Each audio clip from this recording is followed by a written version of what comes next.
This is a video of Douglas Murray speaking on Elon Levy's podcast about why Hamas is in fact a death cult.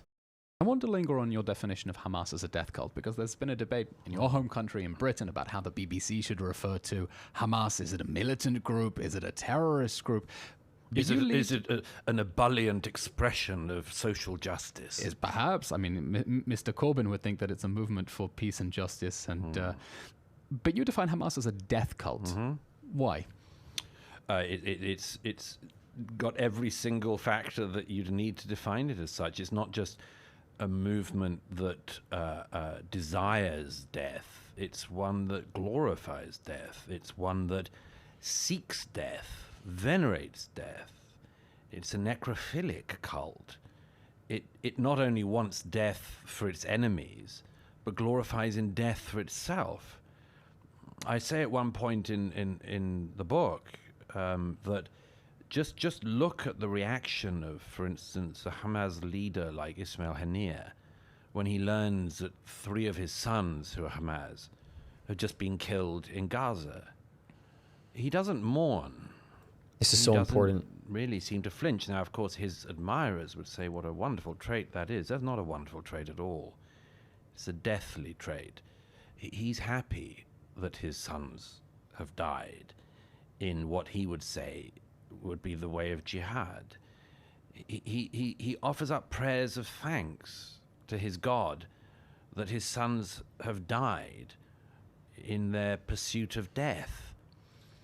That's something which, I mean, we have seen throughout history, these necrophilic cults, but to have one in our own time, that's something which Israel and Israel's allies have had to deal with on the battlefield. Right, in particular, the hostage parades and the dead baby parades that Hamas put on were reminiscent of medieval public executions where people would gather around to see someone getting guillotined, that public spectacle. Oh, to see a crowd in Gaza jubilant at the sight of the coffins of Jewish babies being paraded. What more evidence do people need of this cult of death and what it's really encouraging among its members and among its supporters?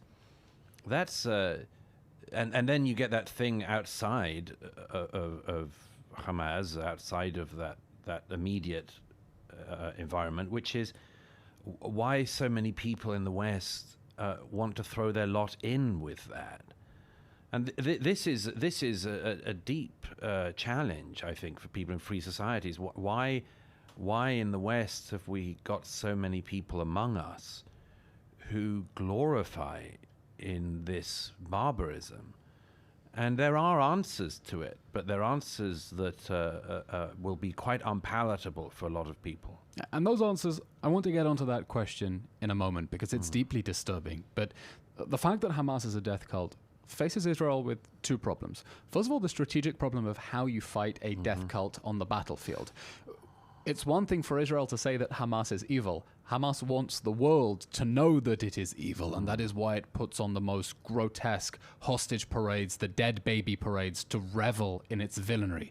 It weaponizes Israel's humanity against it by using human shields, deliberately building a network of tunnels inside homes and schools and hospitals and hiding rockets under children's beds. But it also makes it difficult to fight a war of public opinion when Hamas is so twisted and so depraved that in the West you have almost 2 audiences. Those who buy into, who are enamored by this death cult, and we'll talk about why that happens, but also those who fail to understand that that is what Israel is truly up against, because evil isn't something that we talk about in the modern world. It really feels like it's something that's come from another time and place. And so I'm wondering, from your experiences on the ground here right after October 7th, what did you witness? What are the stories that really linger with you, where you understood, I'm dealing with a different presence now. This is an evil from another time and almost another dimension, one might say.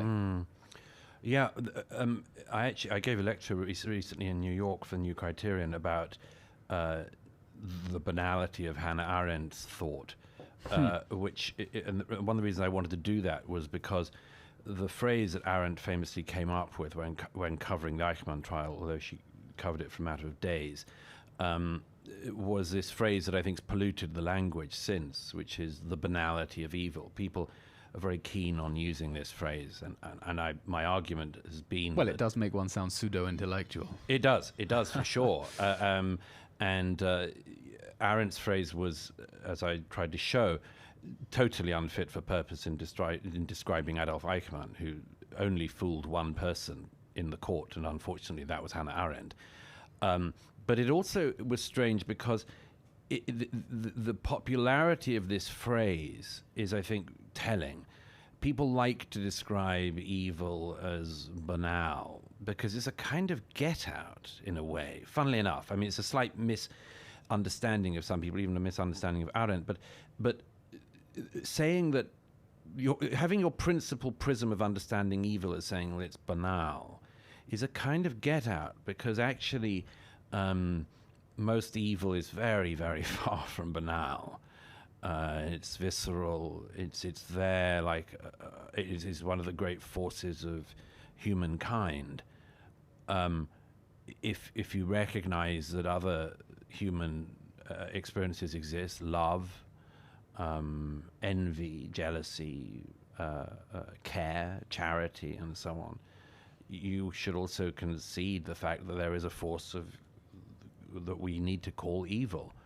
My suggestion is we're not very good at dealing with that, perhaps because in our anti-theological times, or we don't have the moral framework, or certainly a lot of people in the West don't have the moral framework or understanding to describe things as evil. Which is funny you should say that, because the side that is taking Hamas's side, I get the feeling, does believe in evil. It just thinks that Israel is evil.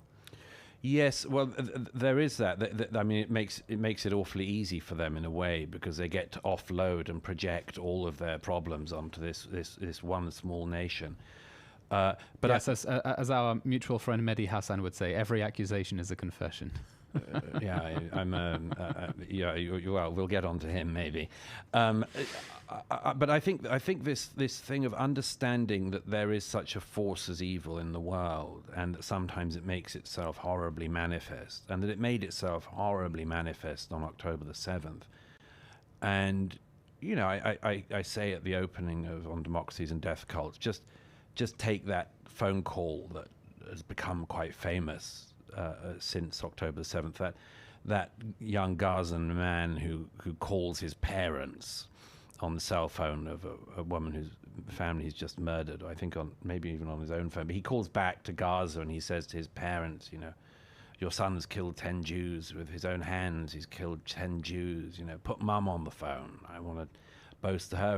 And the family back in Gaza are elated by this. And this was one of the things that from the moment I understood what had happened on the 7th, one of the things which I thought we really needed to think about and address, which is what is happening with a society in which somebody is so proud of their evil that boasts to their family about their evil. It says, put my brother on the phone. I want him to know that I've killed 10 Jews with my own hands. And this wasn't a fluke. It wasn't a one-off. It was only a representative example of the evil we saw. Absolutely, on October 7th. Absolutely, and of course, there are a lot of people in the West who, as I say, for theological or non-theological reasons, don't want to try to unveil what is beneath this. But I think we have to do that, and to say, you know, sometimes it's not just that somebody who perpetrates an act of evil like that is somebody who's been misunderstood or has not been educated or has well an economic enough, grievance, or has an economic grievance, or something hasn't gone well enough for them in their life, or they don't get everything they want, or anything. No, at some point you've got to stop making excuses. And you know, one of the things that I mentioned in the book, but I think is really, really worth addressing, is something that the great Ruth Wise, emeritus professor at Harvard, and as I said before, one of the only people who adds any luster to the name of that institution. Ruth Wise said on the anniversary of October 7th, you know, a lot of people said in the aftermath of the massacres, this is the worst massacre of Jews since the Holocaust. And that's true, of course. But she, with her laser-sharp mind, had the ability to focus on the next bit of it. And she said, I don't like this, this being used. Because firstly, she said, it focuses primarily, and perhaps necessarily, on the victims. And she said, some people have had the courage to identify the victims of the 7th. But very few people in the West have had the ability to say, well, okay, so that's the worst massacre of Jews since the Holocaust. In which case, who are the Nazis this time? And why have we got so many of their supporters among us? You see, even in the 1960s, with the radical student movements in the West, there was no large-scale movement that supported a group that sought the annihilation of the Jewish people, like Hamas does. Even in the 1930s, it was not the case that we had large numbers of pro-genocide people in positions of power and influence in the West. And the reason I mention this is because this is the bit of the equation that so few people have been willing to talk about.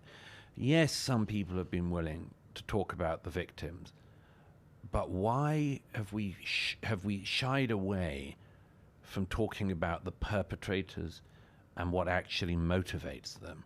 Why have we failed to really try to comprehend this cult of death?